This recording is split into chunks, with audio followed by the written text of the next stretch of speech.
Morning, it's Patsy. So I popped on today because I thought I'd share with you my top 10 decks that I will be keeping in my collection. As you all know, I've said in previous videos, I am doing a bit of a cull of my decks. Got way too many, don't use most of them. So I've got rid of 7 last month. So I thought the easiest way to do it was go through my decks and pick out which ones I can't do without, which I'll never part with. There might be a couple of us that I'd rather not part with and might keep for a bit longer, but these 10 that I'm going to show you are ones what my aim is to only get to these 10. So they're in no particular order, just as they come, and how I show them. So they're not in no order, but the first one I'm going to show you, which won't be a surprise to most of you who's on my channel for a while, is the Hidden Mounds. Tower of the Hidden Mounds. Move that over there. This one, the backs. You must have all seen this one. I love this deck. It is one of my probably top favourite. It's probably my number one. I just get lost in this, and I use this only for myself. I don't do readings with this. This is just for me. And this one is one that I like to get out when I'm not feeling 100%. And I want to get lost in the imagery, because I think these images is just so easy to kind of lose yourself in. They're just gorgeous. It's just a gorgeous, gorgeous deck, and I could sit and pull cards with these all day just because the images are so beautiful. So that's from Julia Jeffrey, and I just love her artwork. So that is my first one that I will never part with. That one is staying in my collection. Number 2 is the Green Witch. This one, the Green Witch. I love this deck. I only pull it at certain times of the year, this one. I think because of the backs, I tend to pull these sort of from this time onwards, really, sort of end of October going through till January is usually the time that I get this deck out.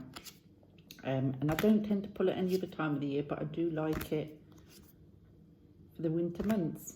And I just think the imagery is, again, gorgeous. And again, this is another deck that I can just get lost in. It's just a beautiful deck. And this one is by Anamora, is it? Yeah, Anamora. Again, none of my decks that I'll be keeping are anything but mass produced, really,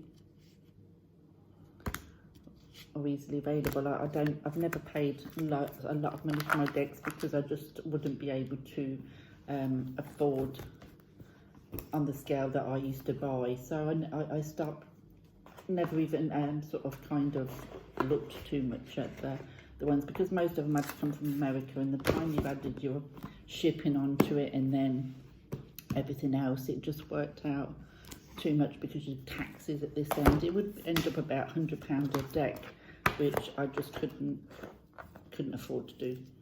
So the next one is the Forest of Enchantments. This is another one. There seems to be a theme so far, but there's the backs.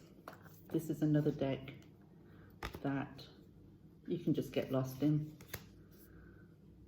I don't pull this as often as I could do, but when I do pull it and remember it's there and pull it out, I do enjoy getting lost into the images and what have you.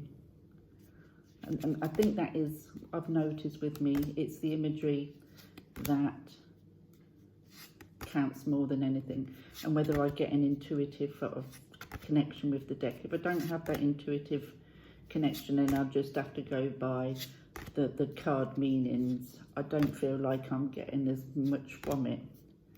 So I do like to have a deck what it is, you know, intuitively talks to me as well as anything else.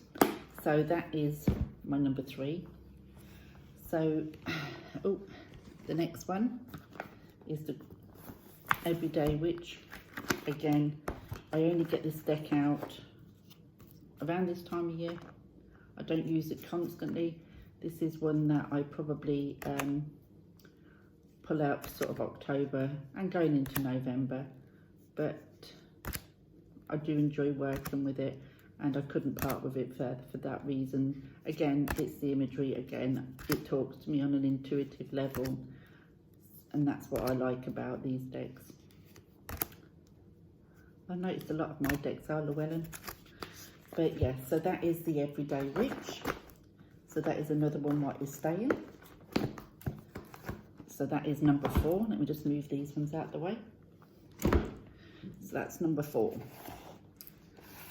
So number 5 is, no surprise again, it's the Joy de Vivre. I'll keep that in my little bag. And this is a deck that's always been the top place for either 1 or 2 since I've got it. Oh, there's the backs. This is Paulina Cassidy. Again, I love her artwork. This one I tend to pull when I'm suffering with my anxiety and depression.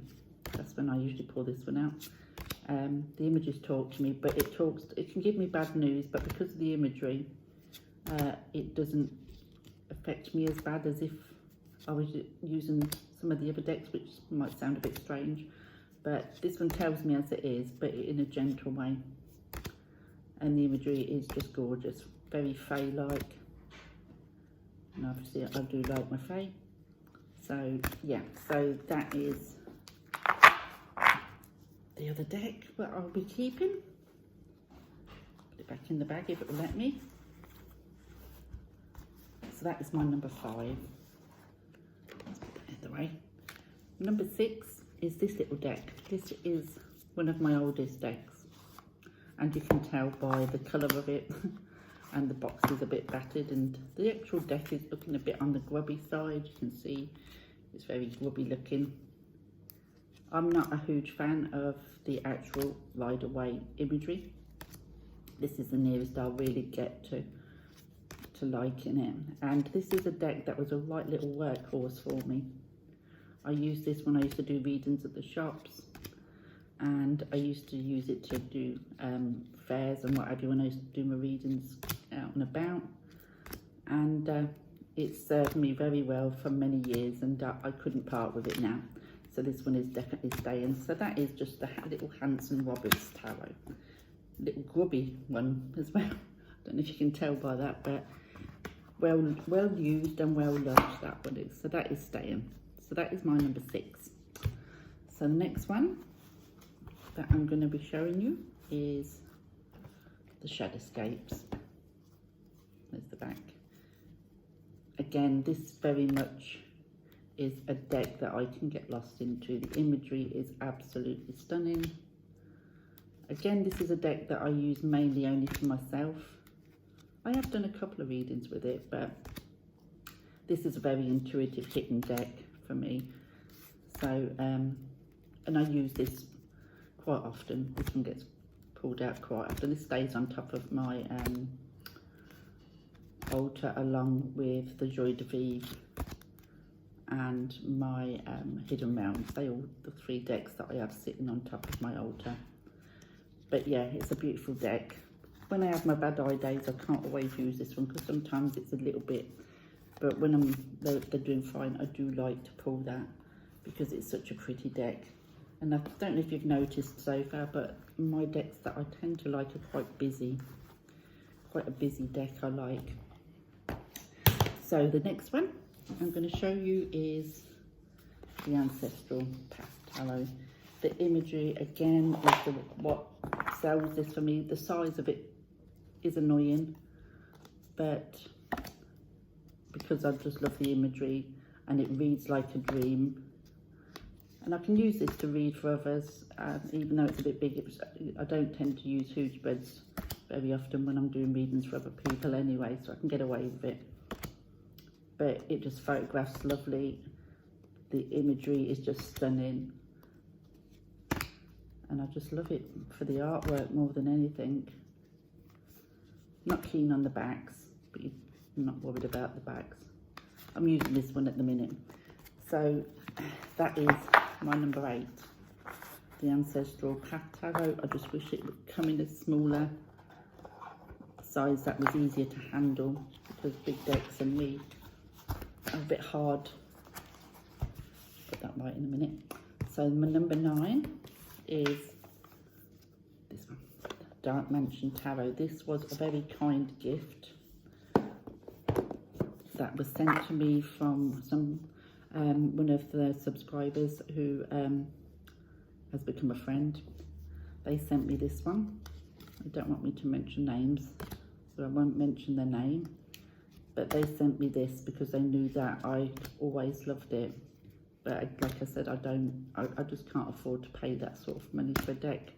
And they asked me if they could gift me this, and I was stunned and astounded and so grateful. But this is definitely one of my top decks now. I pull this all the time. I just absolutely love it. The imagery, everything about it, it's just a beautiful deck. So that's the Dark Mansion Tarot. So that is my number 9. Like I said, they're in no particular order. I just picked them up. That is one of my top 3, that one. So the last deck that I'm going to show you is my Stretch Tarot. Now, the reason that I could never get rid of this and it stays in will be staying in my collection is because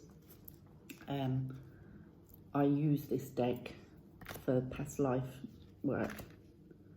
And I find it brilliant for past life work. I bought it for that reason, to do past life work. And it's the only deck that I use for that. Or only tarot deck, I should say. And ancestral work as well. So I don't use it as a normal tarot. I've never used it as an ordinary tarot. So I couldn't tell you what it reads like as a normal tarot because I don't. It's only ever for past life and ancestry work. But it's a gorgeous deck and really works well for how I use it. But yeah, so that is my top 10 tarot decks that are staying in my collection. There's probably a couple more that I will be keeping just because I'm not sure whether I'm ready to part with those ones.